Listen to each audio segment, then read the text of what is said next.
Today, the travel and tourism industry is one of the largest and fastest growing sectors in the world.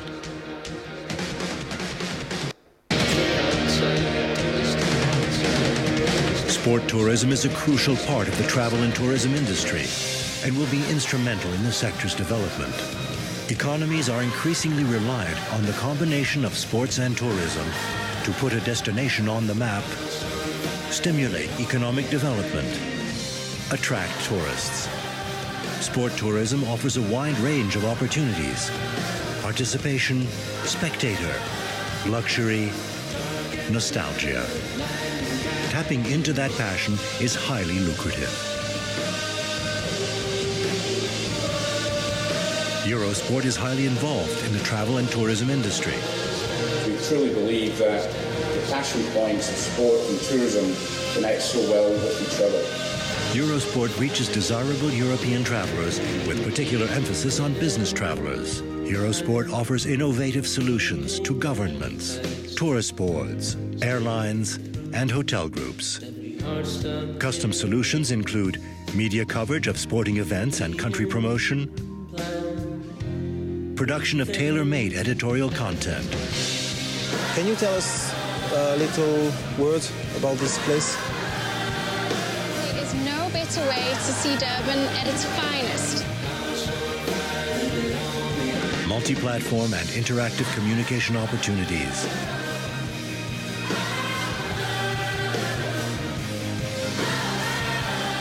Integrated partnerships with governments, federations, or promoters.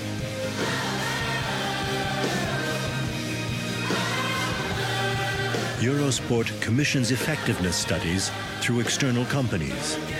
Studies have revealed that the Eurosport viewer is a highly valuable target compared to the non-viewer.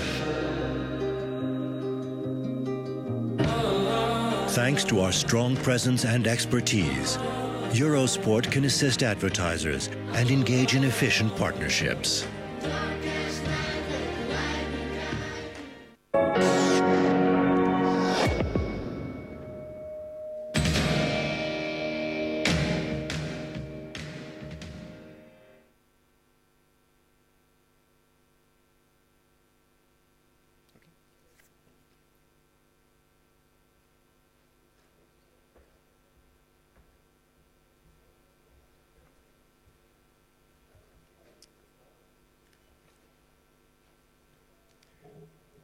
Good afternoon. My name is Mike Laughlin. I'm CEO of Sportcal. We are a dedicated sports information company in the sports industry.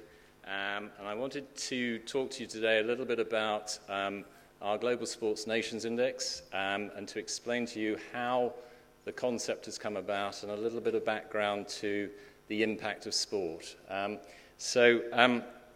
What I'll start with is, if this works. I'll start with a little introduction on Sportcal. Sportcal's very much focused on the industry of sport. We provide a lot of information on different aspects of the industry. We basically produce a worldwide news information service, a dedicated calendar on sport, and a huge directory of sports contacts. Besides that, we have a big focus on media and sponsorship. But the area that we're particularly focused on today is events, bidding, and the impact of major sporting events. The area we cover is really looking at the whole aspect of different sports. So we cover around 30,000 events a year in sport. We're looking very much at all the different opportunities that there are in the sports industry for bidding for events. So we look very much around international, continental, and domestic events where they're available for cities and destinations to bid for. And we analyze the impact of these events so that everybody can understand what the different levels of events are and how they impact on different destinations. So it's a huge database of information. A few years ago, we decided to develop a project called the Global Sports Impact Project to try and understand more about the impact of sport and how sports impacted on destinations and host nations. It's a lengthy project. It's been going on for about 4 years now. And we've been able to gather some really interesting insights on the different impacts that sports have created over a period of time.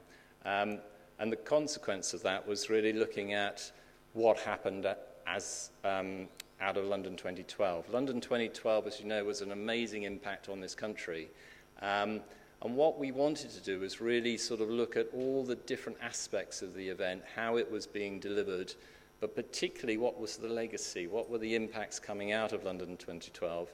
We'll talk a little bit about that in our panel session later on, but it gave us an opportunity to really study closely what the different impacts of an event were and how they were delivered, and then what happened as a consequence of that event being held. It was a real insight. It gave us a lot of information. But what we noticed was that a lot of the data that was coming out of these events was based around economic impact.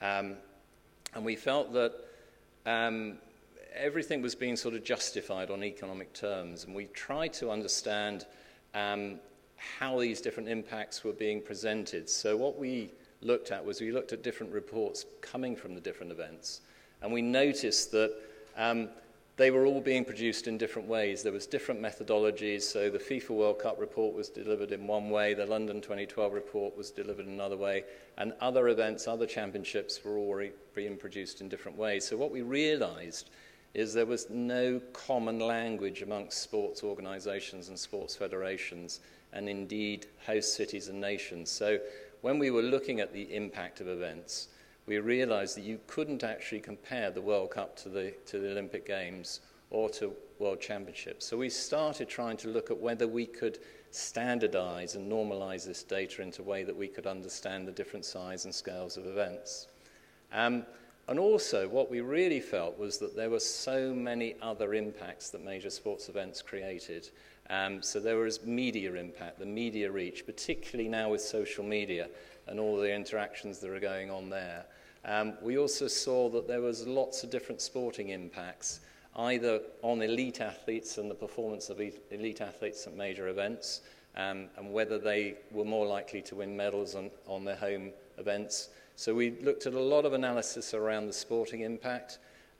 We also noticed that sponsors were heavily engaged with major events and delivering a lot of impact, and yet a lot of event organizers and a lot of federations were not picking up on the impact that sponsors were creating around their events.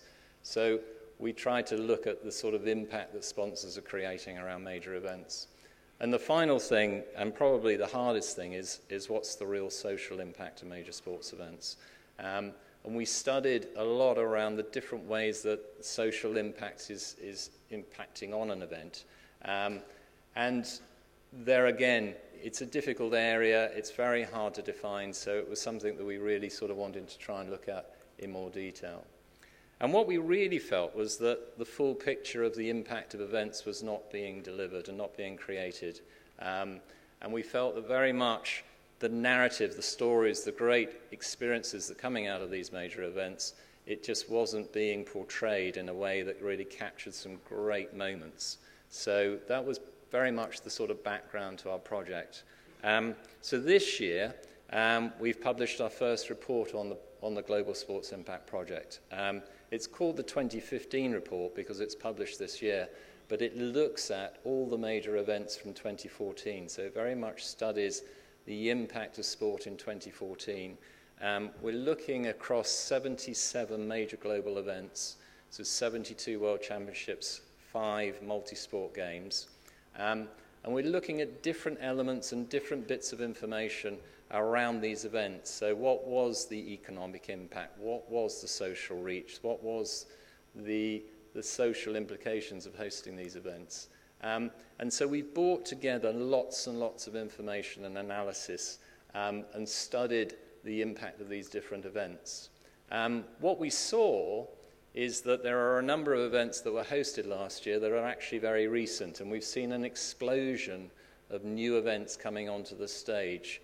We've got one here, the Youth Olympic Games, has only been recently announced and has been only held a couple of times. So there are new events for destinations who are looking for different things. Focus on women's sport. There's lots of sort of women events coming out now, like the Women's Rugby World Cup.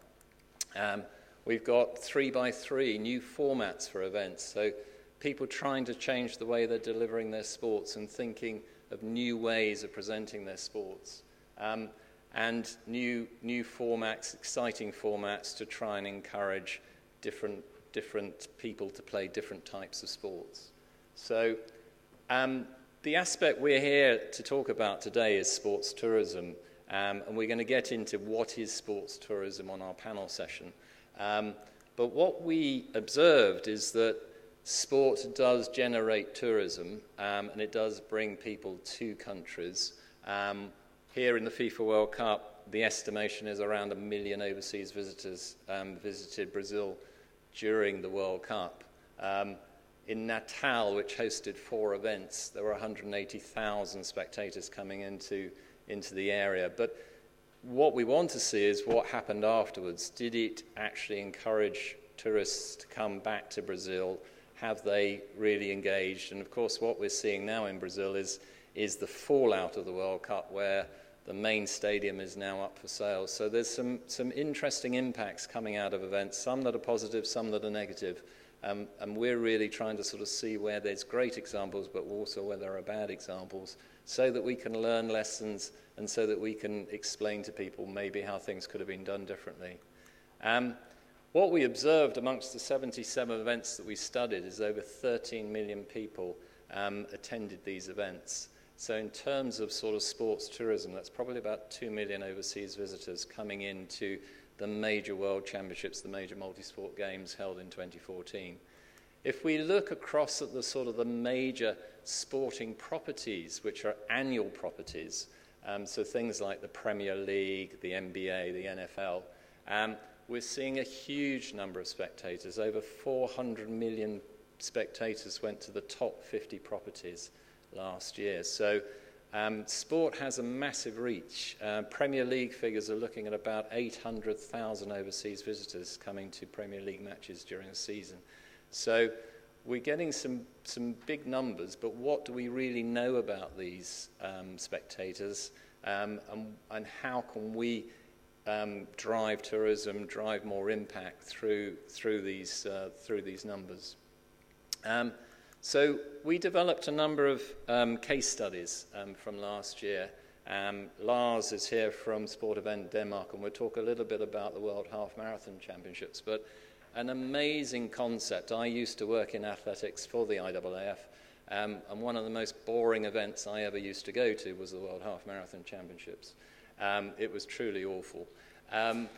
But Lars took a concept and said, how about we put a mass participation event on the back of it? Let's get 30,000 people from Denmark running with the World Championship elite athletes. And he created a very special event, which actually won awards last year from the IAAF for its innovation. And we're talking here about tourism and innovation today.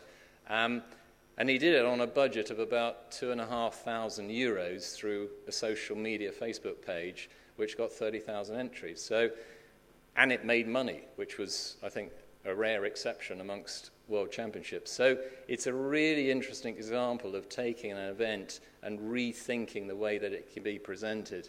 And it's a fascinating case study. Same with the Hockey World Cup. The Hockey World Cup, well, hockey and Holland are sort of linked immeasurably. What we saw with the Hockey World Cup is that they didn't just have a Hockey World Cup. They had a festival of hockey. They had 34 events based around hockey, all through The Hague and through the Netherlands. And it was really fascinating to see the impact this event had in The Hague, but particularly around hockey. And it engaged veterans, it engaged beach, it engaged Paralympics. So they really built a whole festival around the event. And made a huge impact, and actually the Dutch women won their group. So it was very interesting to learn about the way this event was delivered and how it created a huge impact within Holland. But what's fascinating about both of these events is they weren't focused on tourism.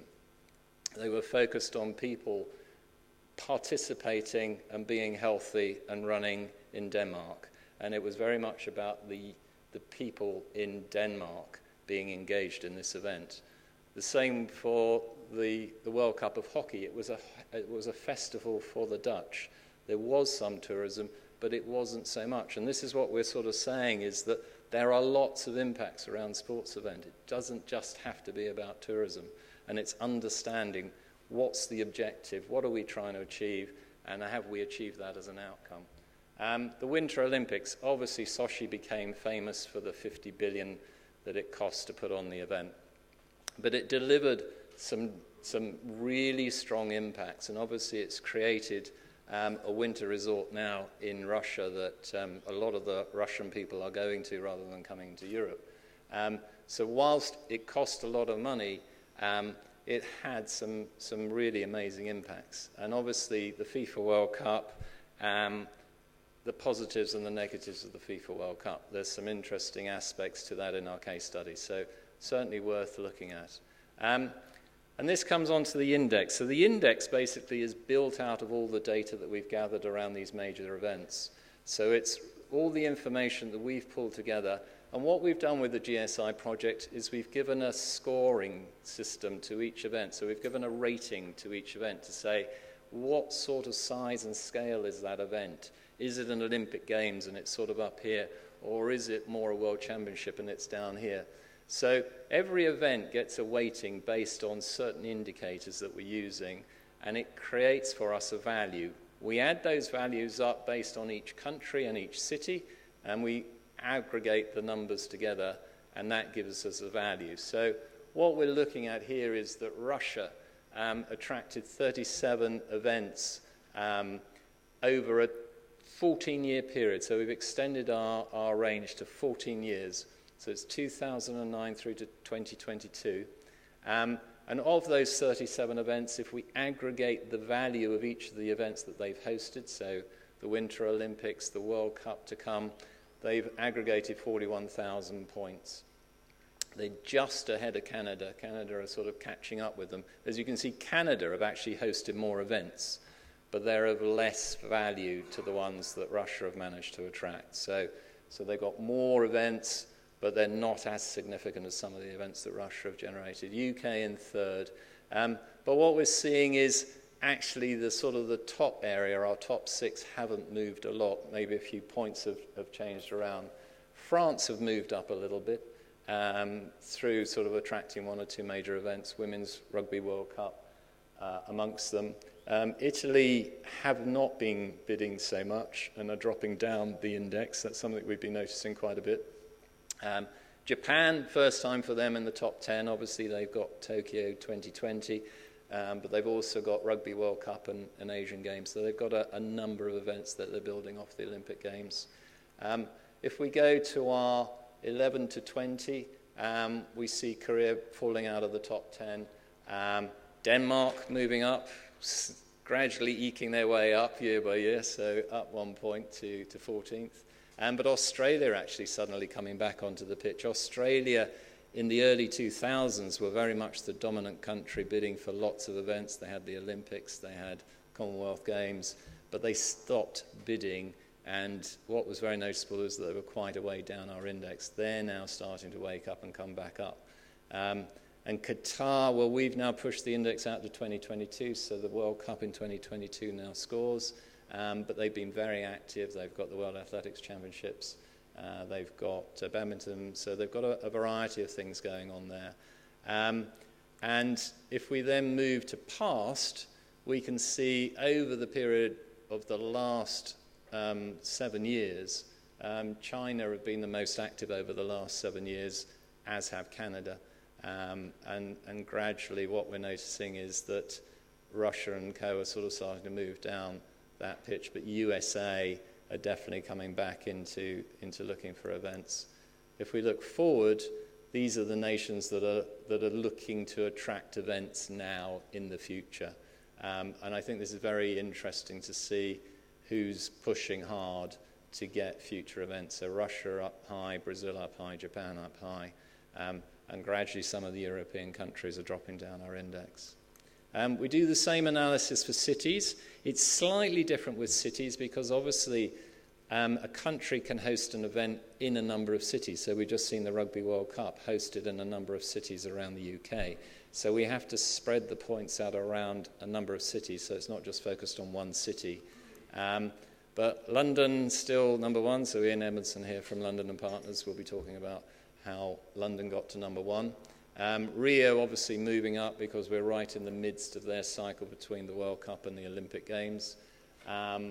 It moves Moscow and Tokyo down. Paris stays still, but Doha starting to move up. Copenhagen moving down one because of Doha. Kazan, actually, interestingly enough, ahead of Sochi in Russia. So Kazan really trying to put themselves as the sports capital of Russia. But Beijing coming back onto the pitch. We noticed that China had started to go back from bidding for events after 2008. But suddenly, with the Winter Olympics and one or two other events, they're coming back on board. Again, looking at the 11, we're seeing a massive move by Budapest, which is interesting because they're bidding for the Olympics for 2024. So they've really moved themselves a long way up by attracting quite a few major events to Budapest. Glasgow, off the back of the Commonwealth Games last year, have moved up significantly. And as I was saying, Australia and the Gold Coast. So there's some significant moves within the top 20.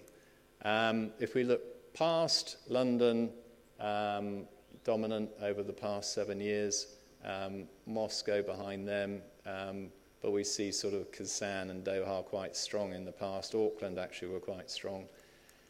If we look at the future, obviously Rio and Tokyo being the sort of future Olympic cities, Moscow strong, London gradually dropping down, so it'll be interesting to see in the years to come where London is in the index. And then we're starting to see Gold Coast, St. Petersburg, Pyeongchang coming up the index. The report is very interesting. I think it's been very well received. I would certainly encourage you to have a look at the report. It's 400 pages. It took me an awful long time and my team to produce, so big thank you to the team for all their hard work in putting it together. But it's really very much about the impact of sport. What are the different impacts that sport's creating? How do we measure them? How do we understand them?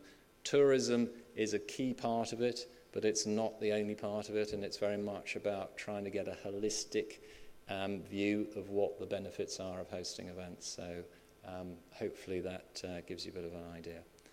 We'll now go into our tourism session. Thank you very much. Thank you.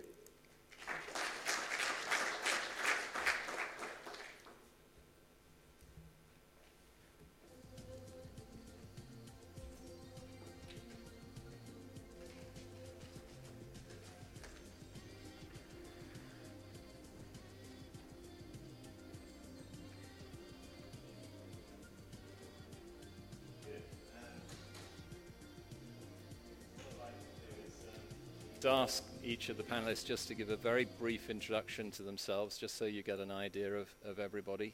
I think it's a very interesting area. We've got a really great panel of people who've come from different aspects of the industry. So I'd like Neil to introduce himself first and then pass over to Ian.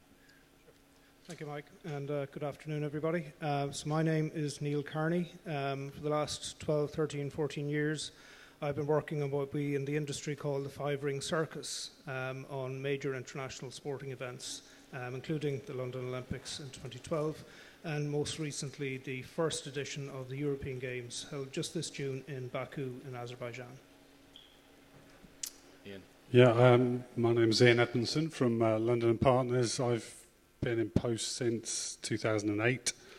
For what was the tourism body of the city. We're now the wider promotional inward investment organisation for the city. So have supported or been responsible for a range of sporting event projects, from bidding for things like the World Athletics Championships, which we'll host in 2017, to supporting the growth of the NFL games in London, the last for this year, which happened on Sunday, and also helping to create new events like Ride London, a new annual cycling event, and just promote the great content that we have from Wimbledon to London Marathon and all the other great venues to get more tourism. Thanks, Ian. Lars? Good afternoon. My name is Lars Lundau, and I'm the Chief Executive of Sport Event Denmark. And Sport Event Denmark is the national sport event organization we have in Denmark, with the aim to attract and to host major international sporting events. And we are primarily talking about different world championships, European championships, and so on. It was the brief one. Good afternoon, Mark O'Connell. I'm a director with W2 Consulting. We're a consultancy based in the west coast of Ireland, but we specialise in the areas of sport and tourism. In addition to the consultancy side, we take an active involvement in events as well, and we have an activation arm to our company, and we're involved with 10 mass participation events across the island of Ireland. Thank you very much. So I think we'll start with Ian, because we're in London. We've just had the Rugby World Cup final. We just had the NFL match in one weekend. How important is sports tourism for London? How much is the growth being driven by sport? How integrated are you within London to drive sport and tourism together? A lot more, I think, than we used to be. In terms of what role sport has in tourism, it has a much more significant role than it used to have. London actually is an incredible base for sports events, has been for decades. Wimbledon, All England Club was a private members club that eventually, the guys running that club and running that event did so in such a great way that it became an icon for the rest of the world. And Wimbledon is, if not the biggest, one of the biggest annual sport tourism events that exist. So London has already has had great content. The city hasn't necessarily wrapped its arms around and played its part in developing a strategy to develop more tourism. But the Olympic Games were a catalyst to that changing. So surprised some people that we won the bid in 2005. And actually, those of us that believed that we would, then were able to sort of capitalise on that, and those that understood that we should be planning for the future and should be making the most of this opportunity, then actually thought, well, okay, well, if like a lot of the other legacy projects that exist around the Olympic Games, understood the need to put backup investment with the big scale investment of the Games. So there are things like the World Athletics Championships that will happen in the Olympic Stadium.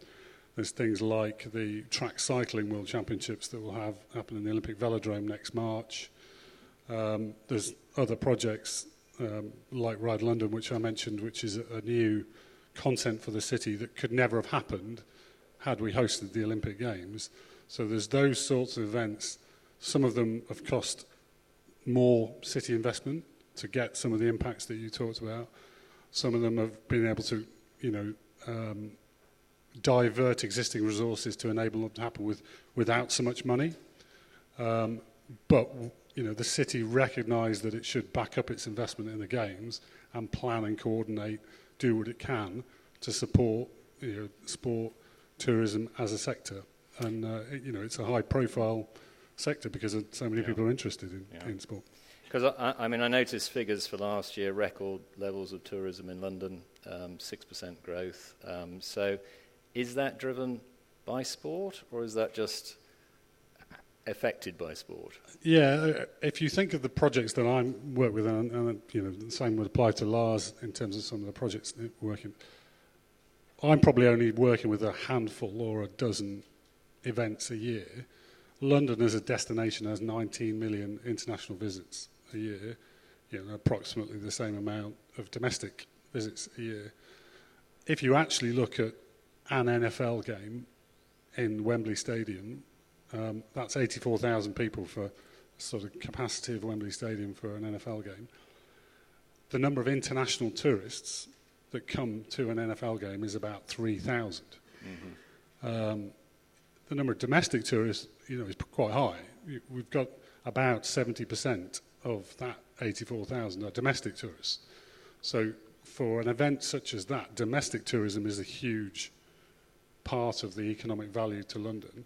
But if you think of 3,000, we've got 3 NFL games this year. 3,000 Americans or Europeans coming to watch that per game is 9,000 international visits.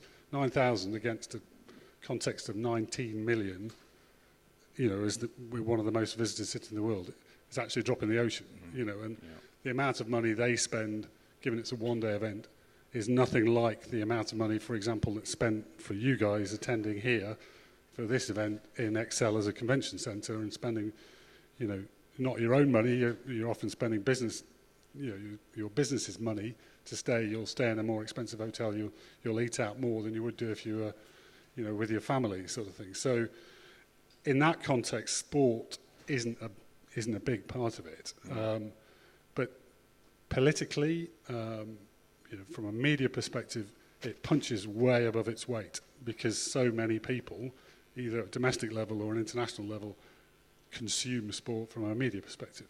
So it gets so many more eyeballs, it gets so much more attention, it has the ability to do some of this destination marketing you talked about. So, the trick is to recognise, don't overestimate actually what's it going to do. Is it really going to change Baku's economy because everybody flew into Baku, Azerbaijan for the games that Neil's just been involved in, or is it part of a wider picture and part of a deliberate strategy for placemaking with the city? And I think this is very interesting because I know yesterday there was a survey done around the market which was saying how many people believe sports events create tourism. And I think the interesting thing is observing the events we've studied in the report is that tourism isn't necessarily the key aspect of all of these events, particularly not overseas tourism. But it is a part of it. It's a part of an equation. But as you say, it's part of a whole range of things that are going on, which sport is used as a branding tool. I mean, Lars, why is Denmark bidding for events? Why is it important for Denmark to be 14th in the index? What's going on there in Denmark? Well, I think I will focus on three pillars, why we are bidding for and why we are hosting different world championships and so on in Denmark. And we're not only talking about our capital, Copenhagen. Sport Event Denmark, we are, as mentioned, a national organization, and we are established and funded by the Danish government. So we also, of course, are focusing on other cities in Denmark. And why are we doing this? We are doing because we think hosting major international sports events are very good to promote our country, promote the Danish sports, and promote Denmark in general. And secondly, we also would like to have those events taking place in Denmark because, of course, they are attracting international visitors, and they are spending a lot of money and so on, as we all know here in this room. But last but not least, I think in Denmark it is at least we would like to create a kind of great moments taking place in Denmark. Great moments for the athletes, for the spectators, for media representatives, and of course for the Danish population. So for us it is very important not only to focus on all the standard tourism elements, but very much focus on some of the more soft issues, create a kind of national pride or local pride, and create a kind of party going on during the event, and perhaps also a sense of togetherness in our country, Denmark. So I think, Mike, it was our objectives, why we are bidding and hosting for sport events. I think coming to you, Neil, you've been in Baku, obviously, for the European Games. What we've seen over the last sort of 5-10 years is countries like Russia introducing cities I've never heard of, certainly never been to, like Sochi and Kazan. We've got Baku now on the pitch. We've got a number of other countries coming out. For Baku, does the European Games work? Is it just part of a whole suite of things? Sure. I think what the guys have said is quite right. If we take the instance of Baku, and before that, if we take the instance of truly major multi-sport events in particular, they are a TV event. They are the opportunity to showcase your destination and gives leverage to that location to, show the world what it is capable of, what it can do. And it is the onus is on that host city, not just the organising committee of the event. So the OC has enough to do to kind of harness that and try and capture for what is the tourism legacy is. That's what we do. That's our city. That's our country. Please come and harness legacy events or the legacy story in that instance. If we look at Baku this year in the European Games, and I think, like many, the first time I was asked about will you come to Baku is where is Baku and what is the European Games? And I think it was a big and bold move by these guys. The European Olympic Committee had spoken for 30 years about doing a continental games. As Pat Hickey, the president, said at the opening ceremony, finally the last ring and the 5 rings is now in place.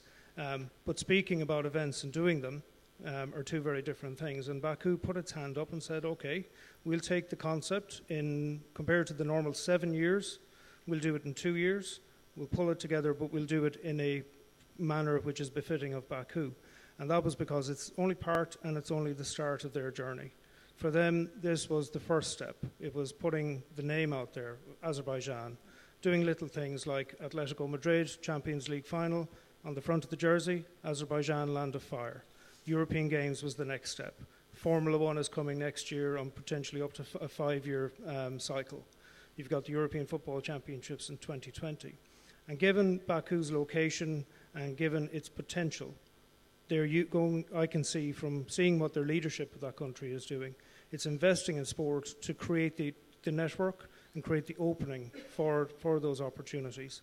And each ministry within their government has been tasked with specific aspects of not just of event delivery, but equally of creating the opportunities. How can they improve the visa situation? Are there more countries they can let in on an easier ride, if you like, to getting the visa, so they can suddenly be open for more tourist destinations? And you look at Kazan, and you look at Turkmenistan will be the next one growing, and all of these regions, they've probably got more of a economic stability at the moment to come and bid and deliver these major events than maybe the west of Europe has. But for them, it is all about opening themselves up to the opportunities of sport, of tourism, both domestically and internationally, and really putting themselves on the map. Yeah, and I think that's a very interesting point. You mentioned Turkmenistan. I was in Turkmenistan about 2 years ago. They're building a $6 billion sports complex in the middle of Turkmenistan, based around the martial arts games, but I've never seen sports facilities like it. I don't think any journalist would ever leave its hotel because it was like 5-star hotel, and the facilities are incredible. So they have the money, but do they have everything else that it takes to deliver those sorts of events? At the moment, you would look at that region and you'd say, no, they don't. Again, they've all got to build their transport infrastructure. They've got to build their hotel infrastructure. Baku looked at bidding for the 2024 Olympics, and I think made a very wise decision not to bid. It would have been very easy on the euphoria of the European Games to go ahead and press on the bid. And the group I'm involved in, we did a feasibility study from a financial perspective for them to do that. And I think a very wise decision was made, because the amount of infrastructure they'd have to put in place just to host the Olympics versus what is their more long-term strategic plan, it didn't play to what they're trying to achieve. So they made a very wise decision. And I think cities sometimes can get carried away. The other point, I think, is the larger the city, the harder it is for sport to have an impact from a tourism perspective. And that's something that I think Ian's alluded to in terms of London. The facts speak for themselves there in terms of the numbers. Whereas if I hark back to my hometown of Galway, when we hosted the Volvo Ocean Race in 2009, we had over 600,000 visitors in a 2-week period. Kept Galway's economy going at what was a particularly hard time for Ireland at the time. Probably kept the Galway economy going for 2 years on the back of 2 weeks. Good chance to come into the Irish conversation. So, Mark, it's not just about events, though, is it, sports tourism? And I think, that's a real aspect that we've noticed increasingly in the last few years, that there's much more to sports tourism than the major events. And, I think that's one of your areas of knowledge. I think if you how you define sport tourist, if there's two particular strands, and one is I suppose what you call an active sport tourist. If someone's going to turn up to a destination and wants to take part in an event, whether it's a triathlon, a cycling sporty for an adventure race, And then you have your passive sport tourist, is the person who's going to turn up and just be a spectator. So really, that's I suppose that's where the real opportunity is in terms of the innovation around the fringes for tourism and the ability to increase that dwell time for destinations, because ultimately they'll go to an event or they'll participate in an event, but the opportunity for the destination then becomes when they actually leave the stadium or when they take their lycra off or hop off the bike. And it's that opportunity is the commercial opportunity. So it's the willingness of the destination and the commercial entities within the destination then to actually provide opportunities for the participant to actually become more of a tourist. Yeah. Go and visit sites, eat in restaurants, spend an extra night, turn up the night before, stay the night after. And then all of a sudden, the destinations become very interested in sport tourism, because then it's not just about 9,000 US visitors coming in to watch a game in Wembley. So there's a wider opportunity there, and that's kind of where the innovation comes in. It's challenging the destinations and events as well. I mean, working with the destinations, because it's about that partnership approach. Yeah, and Ian, you would have seen that with Ride London, presumably now with the growth of that and the applications and things like that. Yeah, absolutely. I mean, for those that don't know, Ride London sort of intended to be like the London Marathon, but for cycling. So we've got an event since 1980, 1981. London Marathon, great value to the city. You've got 35,000 people participating, but any up to 500,000 people on the side of the streets engaging with the event in one capacity or other. It's got great TV, raises millions, tens of millions for charity every year, and there's a real fixture, real sort of reason to visit. People do come to London Marathon because it's a great, enjoyable family experience, and even those people come without knowing anybody in the race itself, sort of thing. So for Ride London, we created a property that had the sort of televised elite element to it, which is critical, because you don't get the attention unless it's televised, and you need sport competition for it to be televised. Otherwise, it's sort of on the quiet channels at times when nobody's watching to show the sort of human interest, feel-good things. It needs elite competition to have an event televised. But within it, we have 25,000 amateur cyclists challenging themselves over the same course, basically the Olympic road race course, but then also 70,000 families and people from kids from the age of 2 to somebody who aged 82, basically riding on closed roads in a safe environment on the day before. So very much a mass participation, access all event, not just for middle-aged men in lycra, but also families, anybody that want to just be inspired to get involved in the sport. So that's what the event is. Now, interestingly, from a tourism point of view, we've just had the results back from this year's event, and the spectators are traditionally the element that brings the economic value to the city. So we had over 200,000 spectators, engaged in the event this year. A number of them are Londoners, so that we don't count them. They're local, so we don't count them in the value of the event. Some of those spectators were here anyway, so they were tourists just enjoying the thing, so we don't count them either. So that 200,000 or so translated to about 60,000 new tourists that we then estimate or research how many nights they stay and how much they spend in the city, and that's normally the bulk of the element, the economic value for sports events. But because of the mass participation element of Ride London, probably helped by the fact that the 25,000 people cycling 100 mile have to start at 6 o'clock in the morning, so they kind of have to stay overnight the night before.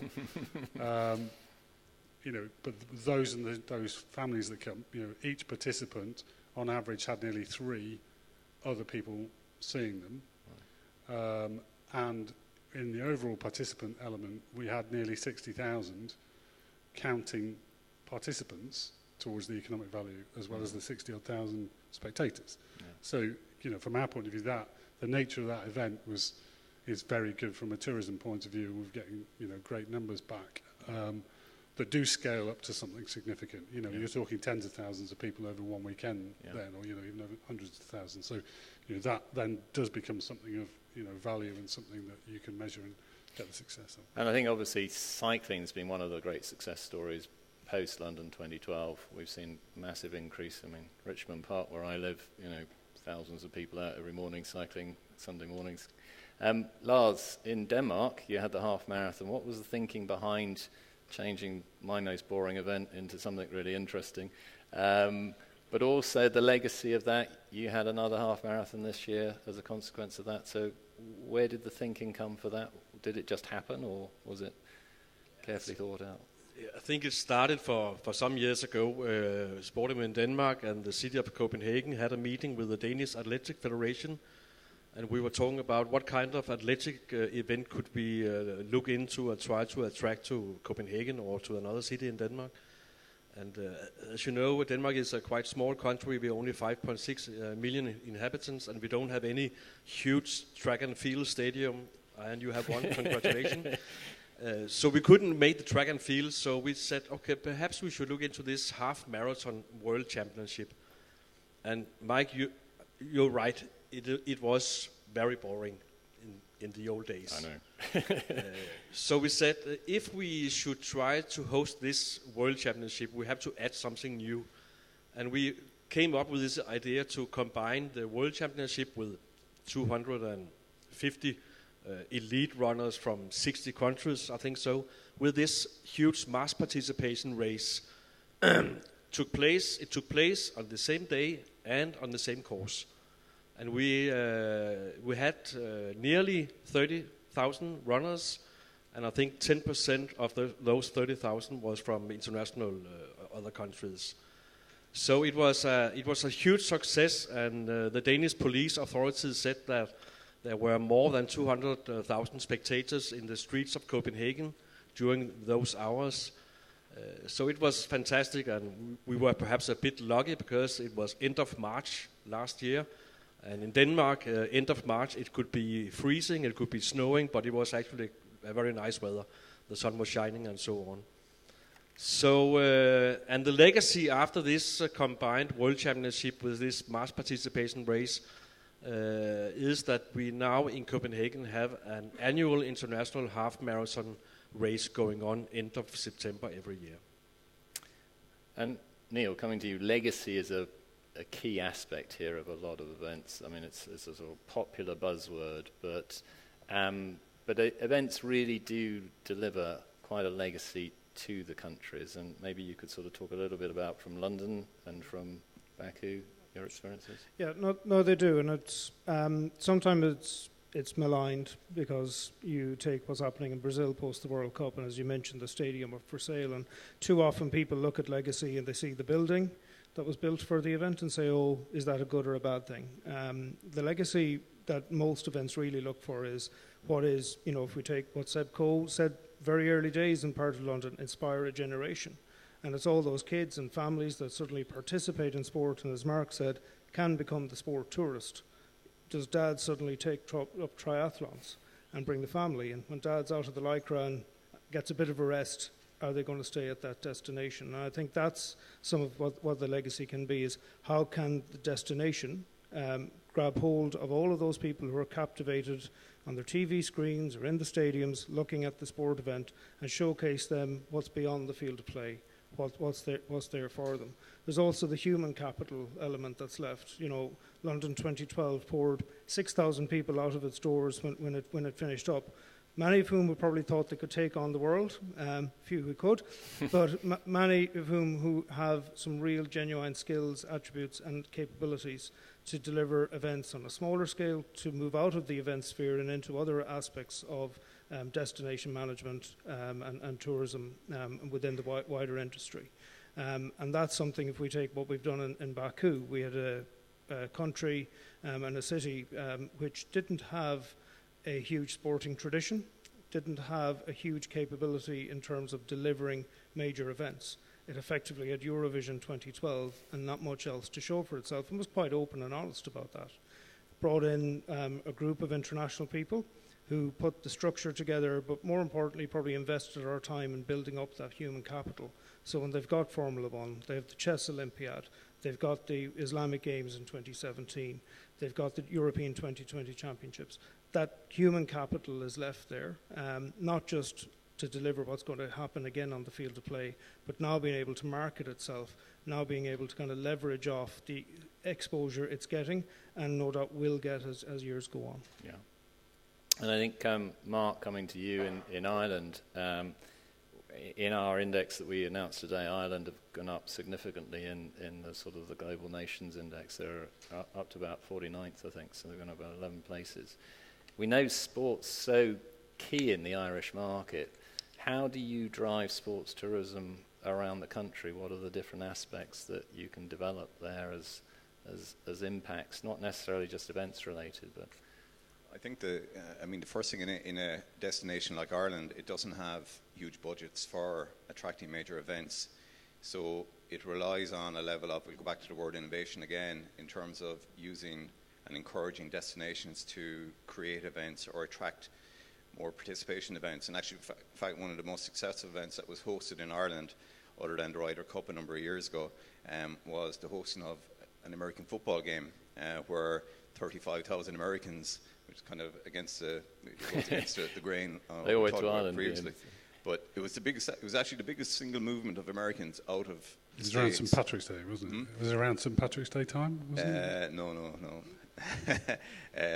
But it was a phenomenal success. But the opportunities to attract that every year are limited. So you really have to, look beyond just those major events. So in Ireland, there's a number of tourism initiatives taking place in Ireland. The Wild Atlantic Way, Ireland's Ancient East, was launched by Tourism Ireland at World Travel Market yesterday. Mm-hmm. So they're giving opportunities and platforms for local economies and destinations to kind of capitalise on a broader branding initiative that's in play. So the success of Ireland's Wild Atlantic Way is a very good case in point in terms of people getting in behind that brand and really leveraging off this particular platform. And they've done a phenomenal job in terms of, the digital assets that are there and really creating the sense of that's a fantastic place to go if you want to take part in a triathlon or an adventure race or a cycling event. But that's tempered as well with, the ability to attract lower scale elite events, if you like, but they are limited enough. So it's really using the budget in a very wise and cunning way, I suppose, and leveraging off the broader marketing plan. And Wild Atlantic Way, there's all kinds of innovation around events that are having a real impact on destinations, where, to have an impact in a city like London or Copenhagen, you really have to bring thousands in. Whereas if you're hosting an event in a town of population of 10,000 and you bring in 2,000 cyclists, it makes a hell of an impact. Not beyond it, just goes beyond that local area. So that's the strategy, and they've done it quite well in terms of the ability to place seed funding in with small events, and they've grown over the years. And but everyone is moving in the right direction and aligned to alignment and partnership with the national tourism strategy, using the branding of the Wild Atlantic Way. We recently conducted a survey of 1,000 sports tourists, and the Wild Atlantic Way was an influence for 82% in terms of selecting an event to participate in. So it is beginning to already have traction. Mm-hmm. And how important is sort of private-public support in this area? Is it mostly driven by the public purse, or is private initiative key here as well? The last number of years, there wasn't much in the public purse in Ireland. So it did create an onus on the private sector to really step forward. But I'll go back and say that the Fáilte Ireland and Tourism Ireland, they really used their money very well in terms of they picked off events that they saw opportunity in, but challenged the private to come in and put their money on the table as well. But it meant that you did lose a number of events that couldn't get perhaps sponsorship or private sector support. But what we're left standing now is a really strong stable of events. Yeah, because we've been working with Fáilte Ireland, as you know, for a number of years, well, about a year now, working on the bid matching area. So they've been trying to identify events, and what we've noticed is gradually tourism engaging more with sport.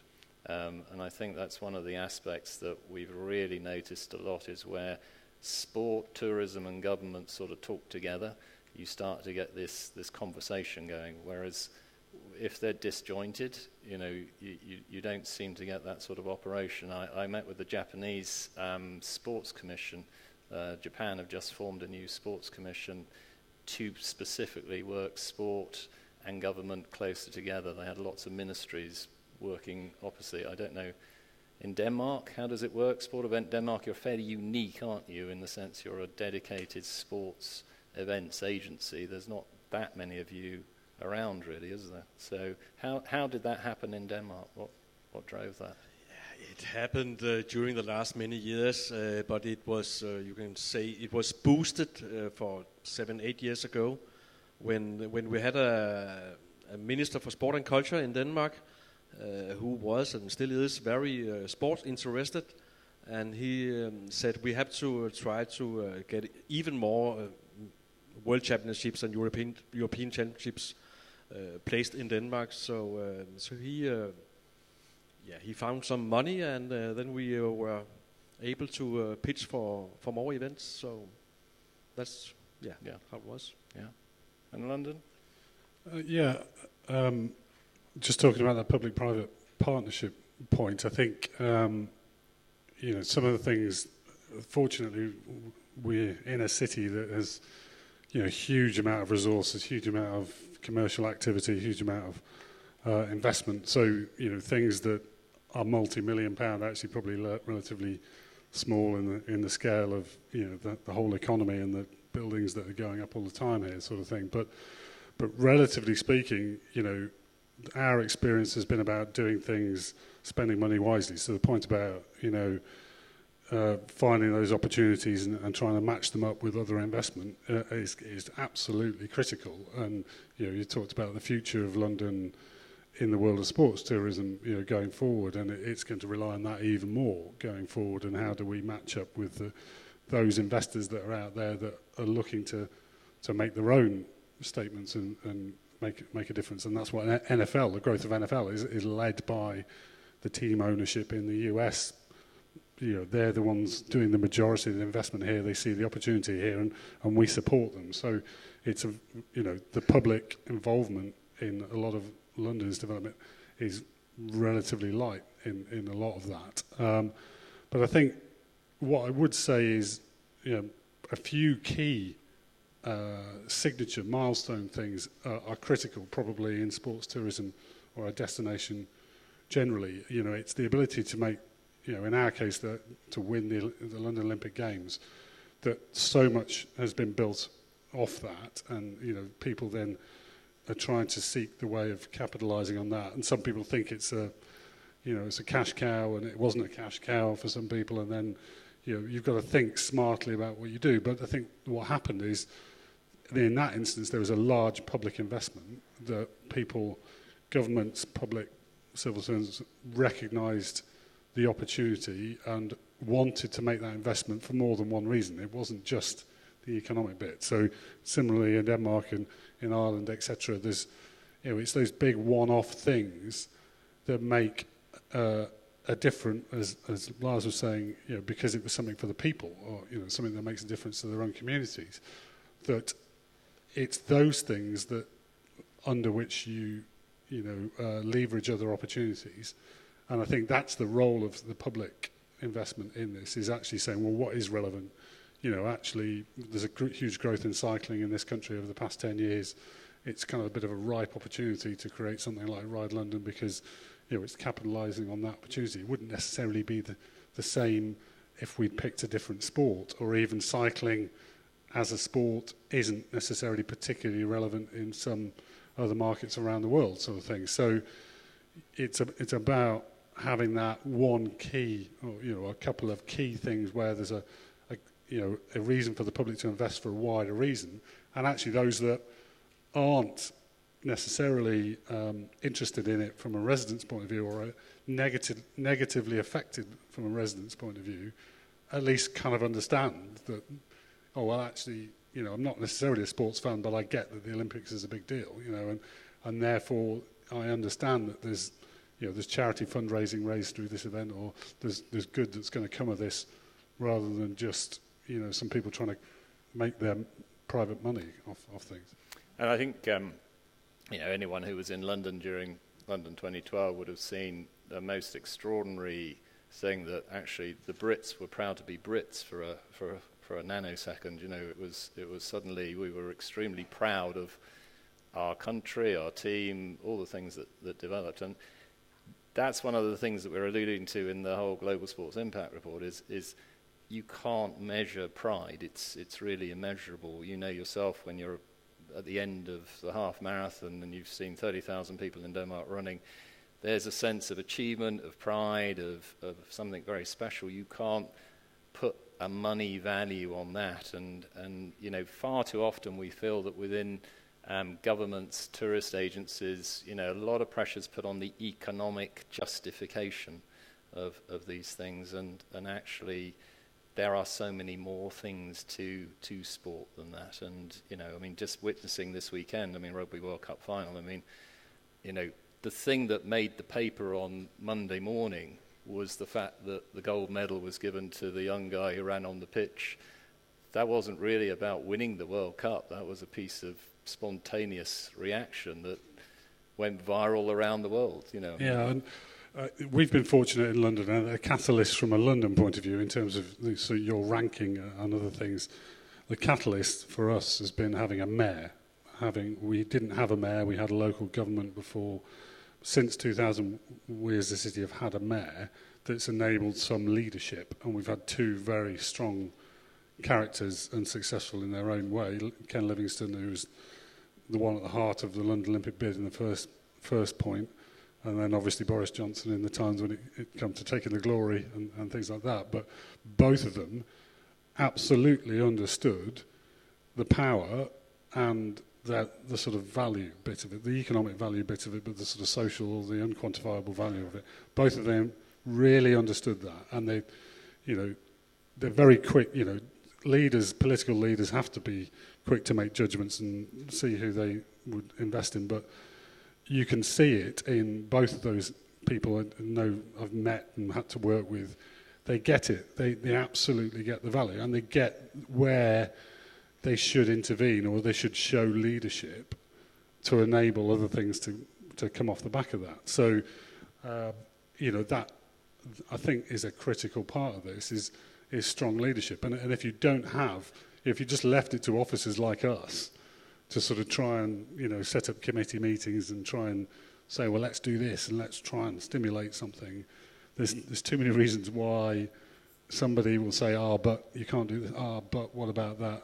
And it, you might have a very good argument, but what you need above the top of all of this is somebody saying, look, we're going in this direction, this is good for all of us, we're going to get this and this benefit, get on board. Now, you need the experts that then can deliver it well, and, London Olympic Games deliver phenomenally well from, all the people that Neil worked with. But then, you need something at the top there. And, in our case, we now continue to invest in the volunteer scheme. So there was a volunteering programme held in the city as well as the organisation during the Games called Team London. They come out, help. Some of those people help volunteer at other events. Some of them are visitor welcome people within the city at Paddington Station or in Trafalgar Square at certain weekends in the year. But more importantly, that volunteer group volunteer in local communities, help improve public realm, help do some local gardening for a piece of, disused space in a local community in one of the outer boroughs. That's what that, they're some of these people involved in the Games that are out doing that other thing in the wider, the unquantifiable stuff. So, the guys at the top that kind of get the fact that you need to do something visionary to enable all these good people like us, or you, others, to then find their own way of making a success of it underneath. Yeah, because that was one of the big things for Russia. Sochi was the volunteering program that came out of it. Massive success. They'd never had a volunteering program really in Russia. So in Baku, in Azerbaijan, same. Yeah, it was the same thing. There was no structure to volunteerism. There's no ethos of volunteerism. You know, I think Azerbaijan, I describe it, it's an ancient country that's only 24 years old. And, you know, they're still developing structures. They're a very much developing nation. But there was no history of volunteerism. There was a lot of voluntoldism. You know, you go, you do, you do this, you do that. And that's all changed. There's a youth foundation now. You know, we looked for 10,000 volunteers, got them in a nanosecond. We're turning people away. And, you know, as the Westerners looking in at the time we started on the project, we were worried that we wouldn't get volunteers, and we thought we'd be tapping up the army to come in and save the day. And the same thing that you saw in London here in terms of volunteers, and they won't go home, they'll do their shift and they want to stay on. All of those things happened again. All the spontaneous stuff of suddenly clapping the spectators out, of, you know, staying on and doing way above what they need. That all came to the fore, and it reminded me when I started in this industry in Special Olympics, where everyone's a volunteer from the top to the bottom. And one of my venue managers in Dublin in the Special Olympics in 2003 said to me, you can ask a paid staff person to do something and they will or they won't. And if it's not within their realm, they'll probably say no and can be entitled to. You'll ask the contractor, they'll check the contract, that's a variation, show me more money. You ask the volunteer, and they'll go and do it, and they'll go and do nearly more than you want them to do. And that's the spirit that events bring. And, you know, whether they stay in a structured program, and I know a lot of the people involved in that Team London, and that's fantastic, or whether it's just in their own ethos to stay on and do things, so that when you are hosting an event, or you've got your destination up and running, there's a huge opportunity. If you have a spirit of volunteerism in the community at the location where your destination is, or the item that you're trying to market, that's an opportunity to go after. Can you get a local community volunteer spirit to help you deliver on your potential of your event or your destination? Must be the same in Ireland, presumably. It's the backbone of Irish sport, isn't it, sort of the volunteering structure? Very much so. I suppose one really good example would be Limerick, a city on the West Coast, held the Special Olympics national games, which in its own right was the most fantastic event. But 2,500 people volunteered to be part of it. And on the back of that, then Limerick went out and won the World Medical Games, purely because it said we have an army of volunteers ready who know how to deliver on a multi-sport event. So combined with the facilities, and now we have an army to mobilise straight away. They succeeded in landing that event. So it's the backbone of sporting events in Ireland. The GAA, which features on Sky now, remarkably, the stewarding at GAA is all volunteers. Is that right? Because they're members of GAA clubs who just want to go and see the game. Don't have to pay to get in, but just do an hour's stewarding before the game. And so that's where the volunteerism started in terms of sport tourism in Ireland. What I'd like to do is open it out to the floor a little bit. I don't know if we've got any microphones around, so maybe we could just see if there's any